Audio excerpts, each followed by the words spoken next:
Hello student, हम 9th class की history है, हम उसके नेक्स्ट पार्ट के विषय में बात करते हैं। उससे पहले हमने समाजवाद देखा और रूस में जो आपका समाजवाद है उसने प्रभाव किस तरह से अपना जमाया है, किस तरह से रूस में समाजवादी लोगों ने अपने शासन स्थापित किया। ऐसे ही हम आगे देखते हैं उस समाजवाद का अर्थव्यवस्था और समाज पर क्या प्रभाव पड़े हैं। उन प्रभाव के विषय में हम देखेंगे अब कि 20वीं सदी की जो शुरुआत होती है, क्योंकि 1914 की बात है तो 20वीं सदी की शुरुआत की बात है। वो का आबादी एक बड़ा हिस्सा खेती बाड़ी में जुटा हुआ था। रूस के अंदर ज़्यादा औद्योगिक क्षेत्र नहीं था, ज़्यादातर कृषि ही करते थे वहाँ के लोग।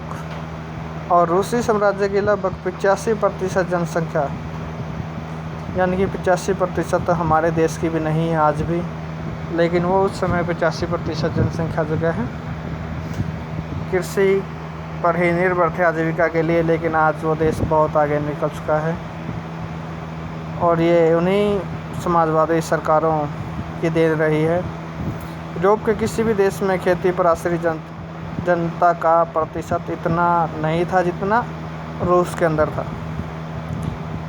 फ्रांस और जर्मनी में खेती पर निर्भर आबादी 40 से 50% से ज़्यादा नहीं थी, और दोनों को मिला लिया जाए तो रूस में अकेले में इतने थे। रूसी साम्राज्य के किसान अपनी ज़रूरतों के साथ साथ बाज़ार के लिए भी पैदावार करते थे, उसका उत्पादन करते थे। रूस अनाज का एक बहुत बड़ा निर्यातक था। निर्यातक होता है अंतर्राष्ट्रीय बाज़ार में बेचने वाला देश, दूसरे देशों की ज़रूरतों को पूरा करने वाला। उद्योग बहुत कम थे। सेंट पीटर्सबर्ग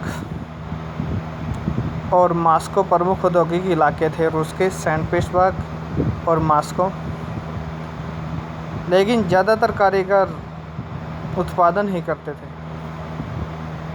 कारीगरों की जो भी वर्कशॉप रही हैं उनके साथ साथ बड़े कारखाने भी मौजूद थे। खुद के वर्कशॉप है, छोटी मोटी वर्कशॉप, और बड़े कल कारखाने भी थे। बहुत सारे कारखाने इंग्लैंड के अंदर रूस के अंदर जो कि 1890 के दशक में जो क्या शुरू हुए हैं, जब रूस में रेल नेटवर्क को फैलाया जा रहा था। तो रेल नेटवर्क के साथ साथ उद्योगों का भी विस्तार हुआ है। और उस समय रूसी उद्योगों में विदेशी निवेश भी, मतलब दूसरे देशों ने जो क्या अपना निवेश है, अपनी पूंजी है, वो उन्होंने लगाई है, बढ़ाया। इन सब कारणों, इन कारकों के चलते ही कुछ ही सालों में रूस के कोयला उत्पादन में दुगना और स्टील उत्पादन में 4 गुना वृद्धि हुई। तो ज़्यादा संख्या में कोयले का उत्पादन होने लगा और ज़्यादा संख्या में स्टील का उत्पादन होने लगा, 2 गुना और 4 गुना।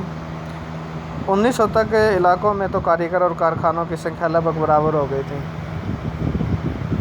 कारीगरों और कारखाना मजदूरों की जो संख्या है, ज़्यादातर कारखाने उद्योगपतियों की निजी संपत्ति थे, क्योंकि उनके पास पूंजी है, वो पूंजी का निवेश कर सकते हैं। मज़दूरों को न्यूनतम वेतन मिलता रहे और काम की पाली के घंटे निश्चित हों। शिफ्ट जिसे हम बोलते हैं, मॉर्निंग शिफ्ट है, इवनिंग शिफ्ट है, नाइट शिफ्ट है, तो इन शिफ्टों को यहाँ पाली कहा गया है। इस बात का ध्यान रखने के लिए सरकारी विभाग बड़ी फैक्ट्रियों पर नज़र रखते थे। काम के घंटे निश्चित हो, मतलब हर एक पाली के अंदर उतने ही घंटे हों। लेकिन फैक्ट्री इंस्पेक्टर भी नियमों के उल्लंघन को रोक पाने में नाकामयाब थे। कारीगरों की इकाइयों और वर्कशॉपों में काम की पाली प्राय 15 घंटे तक चली जाती थी, तो एक दिन के अंदर, जबकि कारखानों में मज़दूर आमतौर पर 10 से 12 घंटे पालियों में काम करते थे। वर्कशॉप तो खुद की भी होती थी या फिर दूसरों को भी काम पे रखते थे, तो उसमें 15 घंटे तक है, और कारखानों के अंदर 10 से 12 घंटे। मज़दूरों के रहने के लिए कमरों से लेकर डोमेट्री तक की तरह तरह की व्यवस्थाएं मौजूद थी। मतलब मज़दूरों के वहाँ रहने के लिए खाने पीने की व्यवस्थाएं जो क्या है उन्हीं कारखानों के अंदर थी। और सामाजिक स्तर की जहाँ हम बात करें तो मज़दूर उसमें हमने बटे हुए दिखाई देते हैं, डिवाइड हैं। कुछ मज़दूर अपने मूल गांव के साथ साथ अभी गहरे संबंध बनाए हुए हैं। बहुत सारे मज़दूर स्थायी रूप से शहरों में ही बस गए हैं, वहीं पर उन्होंने अपना मकान बना लिया है। सेंट पीटर्सबर्ग में एक धातु मज़दूर ने कहा है कि धातु कर्मी मज़दूरों में खुद को साहब मानते थे। उनके काम से ज़्यादा प्रशिक्षण और निपुणता की ज़रूरत जो रहती थी। 1914 में फैक्ट्री मजदूरों में औरतों की संख्या 31% थी, तो महिलाओं की संख्या पुरुषों के मुकाबले उन्हें कम वेतन तो ज़रूर दिया गया है।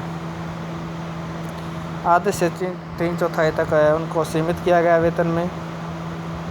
मजदूरों के बीच मौजूद फैसला उनके पहनाव और व्यवहार में भी साफ यहाँ देखा जा सकता है। कुछ मजदूरों ने बेरोजगारी और आर्थिक संकट के समय एक दूसरे की मदद करने के लिए संगठन बनाए हैं, जैसे मजदूर संगठन बनाना है। तो इस तरह के उन्होंने संगठन बनाए हैं ताकि ज़रूरत पड़ने पर उनकी मदद की जा सके। आगे बात करता है इसमें आपका वो आर्थिक संकट तो कौन से हैं। जब किसी को नौकरी से निकाल दिया जाता है तो मालिकों से कोई शिकायत होती है तो मजदूर एकजुट होकर हड़ताल भी करते हैं। 1896-97 के बीच कपड़ा उद्योग में, 1902 में धातु उद्योग में ऐसी हड़तालें काफ़ी संख्या में आयोजित की गई।